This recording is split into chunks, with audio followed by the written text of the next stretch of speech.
pelas suas provocações. Convidamos neste momento o professor Dr. Rodrigo Mauer para suas considerações acerca do tema As minorias étnicas das missões de indígenas do Paraguai colonial.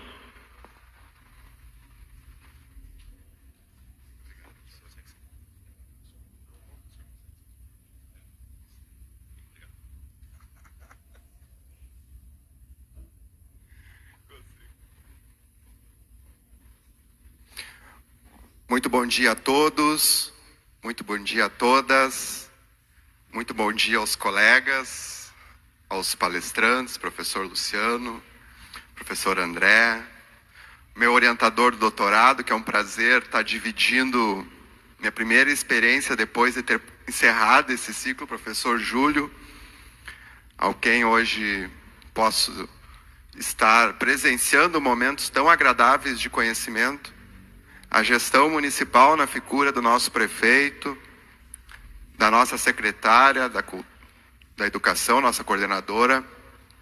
Meus parabéns, meus mais sinceros manifestações porque é muito bom ver uma plateia tão distinta e ao mesmo tempo se alimentando disso que é tão nosso, que é o patrimônio, né, indígena jesuítico. O que eu trago aqui é uma breve contribuição perante a tudo que já foi falado. E digo eu que é até complicado de ser o último, porque depois de tantas manifestações maravilhosas, quase que ficamos sem ter que falar, né, professor Luciano? E também porque tem algo muito bom lá para o fundo também, então não quero, né, me delongar por conta disso. Bom, o que eu vou tratar diz respeito não somente ao resultado fim que nós todos e todas conhecemos. Não é tão somente o resultado da Companhia de Jesus, e também não é o que geralmente se atribui, que são os pedaços patrimoniais, né, que hoje conhecemos, seja por estatuária, seja pelo próprio patrimônio tangível, imaterial ou imaterial. O que eu trago para vocês é uma percepção no contínuo, né? Vamos tentar pensar hoje outras parcialidades indígenas que não somente os guaranis, né? Como é que vou tratar isso? Tratando-as como minorias étnicas nas missões do Paraguai colonial. Já de imediato, tanto a ilustração de época quanto as outras referências, algumas de Vale Lunarejo, né, 60 quilômetros de Rivera, e aos colegas de Cerro Largo, professor Paulo, professor Annelise, que aqui se encontram, a capela lá do Laçador, né, Cerro Largo. Então vou tentar pensar um pouco para além do que é atribuidamente consolidado, que seria os 30 povos ou os 7 povos das missões. Estou pensando outras parcialidades de indígenas, que por certo também tiveram esse território por seu, e diante disso,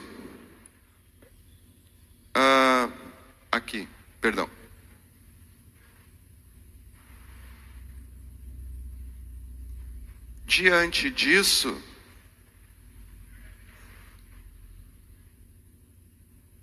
deveria tocar para baixo, pelo menos. Para cá? Para onde? Agora sim, Luciano. Muito obrigado. Vamos começar pelos povos testemunhos a esse grande dispersar jesuítico. Para além dos 30 e não somente os 7. O que existe é uma finitude dos povos testemunhos. Esses indígenas que com o passar do tempo foram não mais sendo lembrados nos documentos coloniais, mas em momentos de aflições que conduziam tanto as reduções quanto os próprios padres, eles faziam questão de lembrar dessas minorias. No sentido geral, A atribuição de Guarani é aquele índio, né, que conseguiu acompanhar a estrutura missional do fato.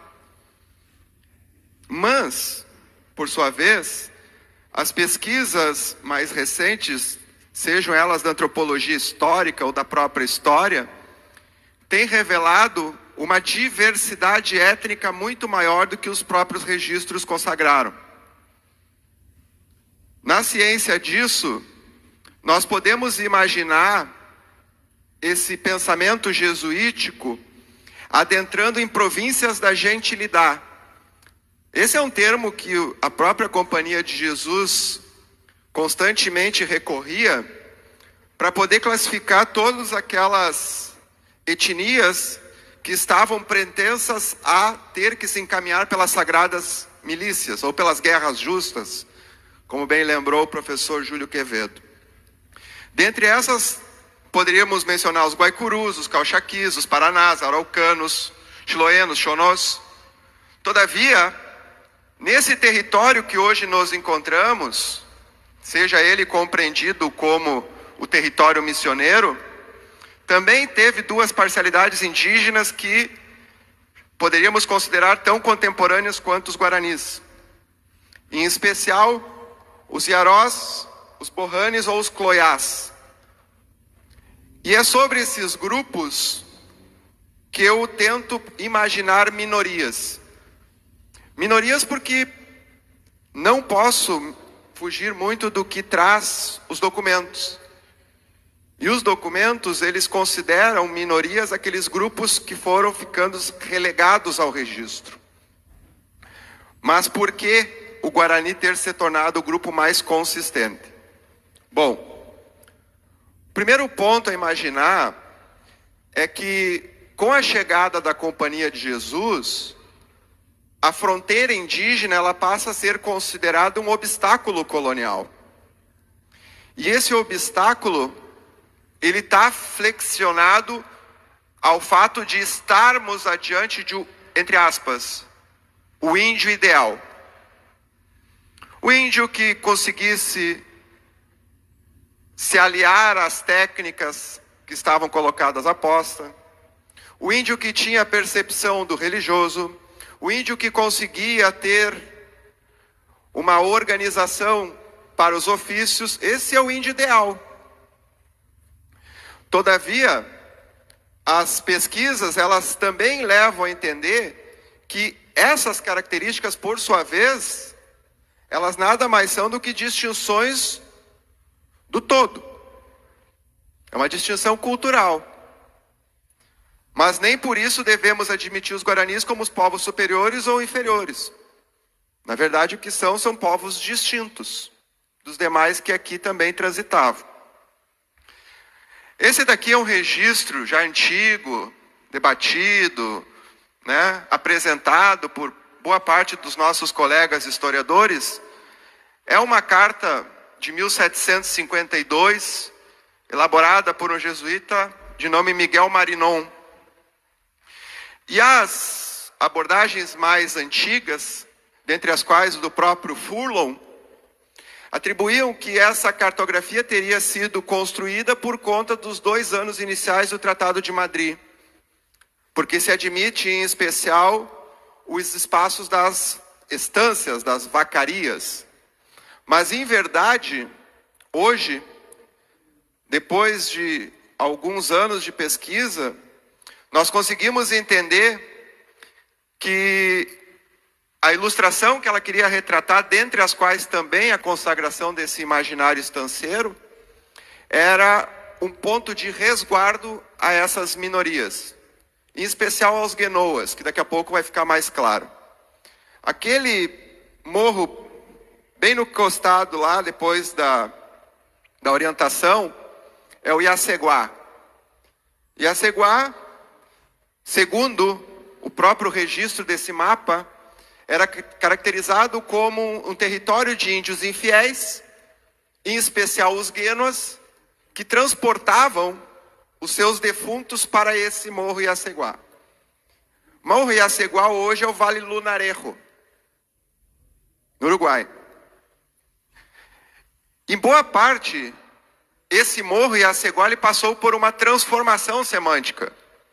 Ele passa também com o tempo a ser considerado como Ibiti Maria, justamente para desfazer a imagem do território origem e também da importância origem que haviam para essas comunidades para além dos guaranis. Para se termos uma ideia, boa parte dos indígenas que se transmitiam ou que se dirigiam como guenoas, eles tinham alguma participação com a redução de São Borja. Então nós devemos imaginar o povoado de São Borja tendo que levar todos os seus queridos, né, os seus defuntos para sepulturas em território onde hoje é o Uruguai. A percepção que se tinha para a época, então, é o que caracteriza um pertencimento não guarani. É esse vai e vem. Somos guarani na redução, mas as nossas heranças permanecem lá naquele território origem onde estão os nossos abuelos, os guenoas. E o que chama mais atenção é a ilustração desse conflito que o jesuíta se encontrava para a época quando se deparava com territórios desse porte. Ele chega a acusar que no alto do morro havia um guenoa que muito aparentava ser o diabo. Essa é a ilustração dos guenoas. Os guenoas, para quem possa se habituar um pouco mais depois com a história deles, os mais antigos tinham por hábito retirar uma falange do dedo para cada parente que falecia. O mais antigo desse povoado ficou retratado como aquele que era servido em cumbuca. Por quê? Porque ele já não tinha mais os dedos para segurar o próprio alimento. Eles também não tinham a cultura do fogo. Se alimentavam dos bichos em decomposição que achavam pelo caminho.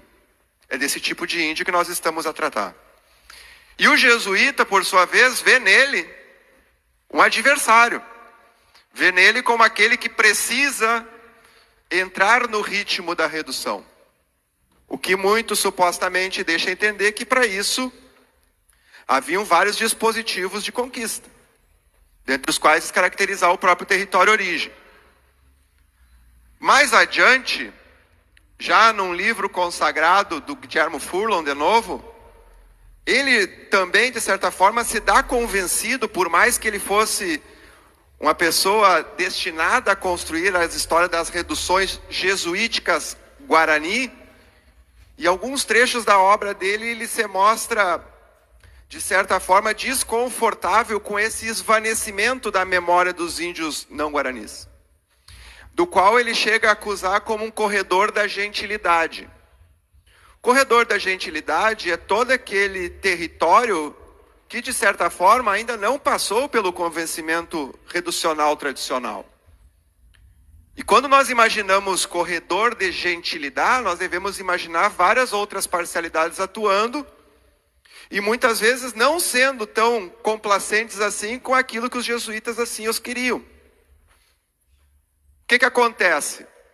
Em 1704, aparece esse registro. Isso daí é um registro para os que estão acostumados a ir no Arquivo General de la Nación Argentina em Buenos Aires, seriam os registros anuais, as anuas que tanto se chamam. Mas esse em especial, ele não entra para os registros da Companhia de Jesus, porque ele está atestando a existência da redução de Jesus Maria, 1702. 1714, mais uma vez aparecendo Jesus Maria, 357 pessoas, 140 batizados, 38 solteiros. E comecei a perceber que esse registro, na verdade, não era o registro oficial, porque se traduzia para um diário pessoal dele. Ou seja, não poderia se legitimar aquilo que não era de guaranis. E começamos a fazer uma trajetória. De 1702 tem 14, 16, 17, 19 e 20. Em 20, essa trajetória da redução de Jesus Maria dos Guenoas, ela ganha o sufixo et, que no latim é juntar. Juntar com quem? Com a redução de São Borja. E aí sim podemos admitir que a redução de São Borja ganha essa configuração de índios majoritariamente dentro da ordem Guarani.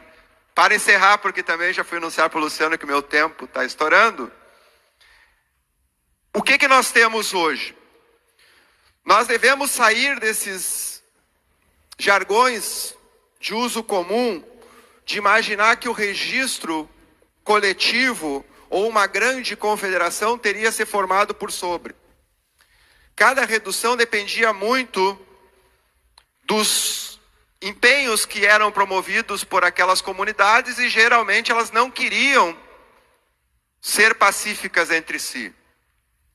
E quando surgem registros dessa forma, não podemos mais tratar apenas de 30 povos, apenas 7 povos, apenas que as estatuárias se encontrem em São Miguel, ou coisas do tipo, porque todo esse pensamento e essa transformação colonial, ela tem que ser compreendida não mais pela normalização historiográfica.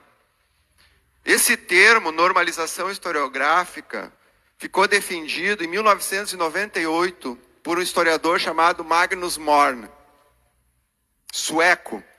Magnus Morn entendia que a historiografia, por certa vez, tinha sido enredada, boa parte pelos autodidatas, porque desconheciam documentos dessa envergadura, ou seja, descaracterizando o pensamento semântico guarani e não refortalecendo outras parcialidades.